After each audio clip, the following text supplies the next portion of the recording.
इस वीडियो में हम दोबारा कंस्ट्रक्टर के ऊपर ही बात करेंगे इनहेरिटेंस के अंदर, ठीक है। तो लास्ट लेक्चर में हमने ये सीखा कि जो कंस्ट्रक्टर जो हम बनाते हैं, ठीक है, मतलब जब हम किसी ड्राइव क्लास का ऑब्जेक्ट बनाते हैं तो सबसे पहले जो बेस क्लास है उसका कंस्ट्रक्टर कॉल होगा, उसकी एग्जीक्यूशन कंप्लीट होगी, फिर जो ड्राइव क्लास है उसका कंस्ट्रक्टर की एग्जीक्यूशन कंप्लीट होगी। तो इस लेक्चर में मैं आपको बताऊंगा कि अगर बेस क्लास के अंदर डिफ़ॉल्ट कंस्ट्रक्टर ना हो, ठीक है, उसके अंदर कोई पैरामीटर कंस्ट्रक्टर है, तो उस सूरत में हमारी इनहेरिटेंस किस तरह वर्क करेगी। तो अगर आप ये बेस क्लास है हमारी प्रोडक्ट, तो इसके अंदर अगर मैं कंस्ट्रक्टर बनाता हूँ CTOR स्ट्रिंग नेम, ठीक है, यानी कि जब भी प्रोडक्ट का ऑब्जेक्ट बनेगा तो हमें नेम लाजमी देना है। तो इधर मैं कहूँगा this dot name equal to name. तो जैसे ही मैंने आप देखें कि पैरामीटराइज कंस्ट्रक्टर बना ना, तो इसके बनने से डिराइव क्लास में एरर आ गया। एरर उसका इसलिए आया है कि डिराइव क्लास के अंदर ऐसा कोई कंस्ट्रक्टर नहीं है जो कि बेस क्लास के कंस्ट्रक्टर को सपोर्ट करे। वेल आपको अभी इस चीज़ की समझ नहीं आई कि मैंने क्या बोल दिया।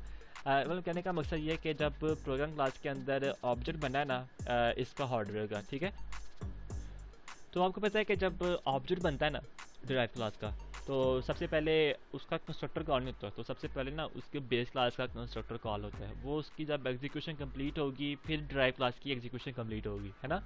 तो यहाँ पे आप देखें कि जब कंस्ट्रक्टर कॉल होगा ना, तो यहाँ से हम प्रोडक्ट के कंस्ट्रक्टर पे जाएंगे, ठीक है। जब प्रोडक्ट के कंस्ट्रक्टर में जाएंगे ना, तो यहाँ पे आप देख रहे हो कि उसके पास वो वाला कंस्ट्रक्टर है जो यहाँ पे वैल्यू मांग रहा है। वो कह रहा है कि मुझे स्ट्रिंग नेम मुझे कोई वैल्यू दो ताकि मैं उसकी प्रॉपर्टी को वो वैल्यू असाइन कर सकूँ। लेकिन आप देख रहे हैं कि अभी तक ना ऐसा कोई फ्लो नहीं बना कि जिससे हम इसको वैल्यू दे सकें, ठीक है।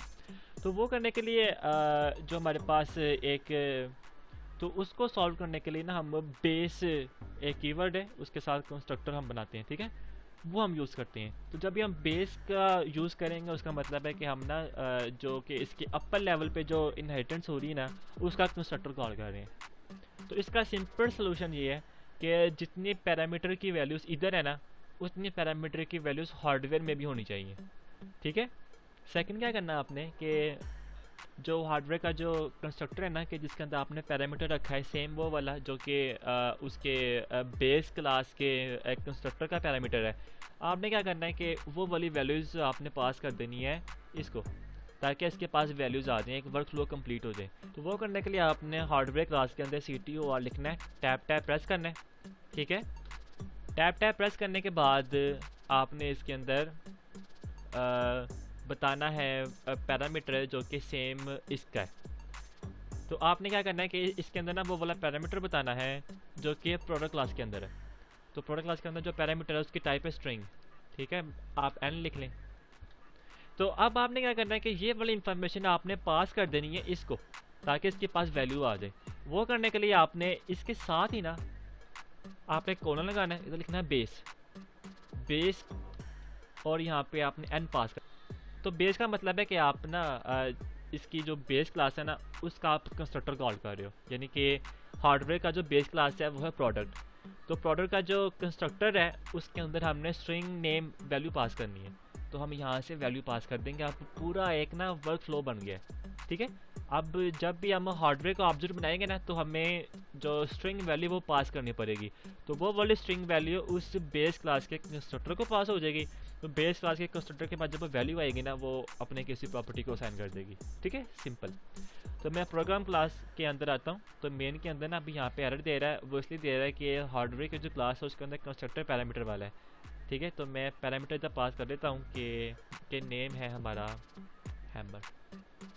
तो मैं इसको एग्जीक्यूट करने से पहले ना यहाँ पे ब्रेक पॉइंट लगा लेता हूँ, ठीक है, ताकि मैं इसका वर्क फ्लो समझ सकूँ कि इसका वर्क फ्लो बिल्कुल ठीक है।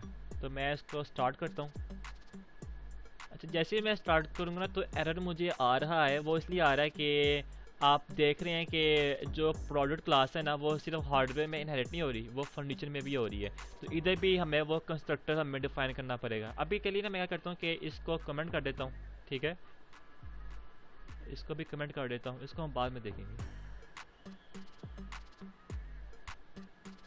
ठीक है, हमारे पास सिर्फ हार्डवेयर क्लास है जो कि इनहेरिट कर रही है प्रोडक्ट को, बाकी कोई नहीं कर रहा।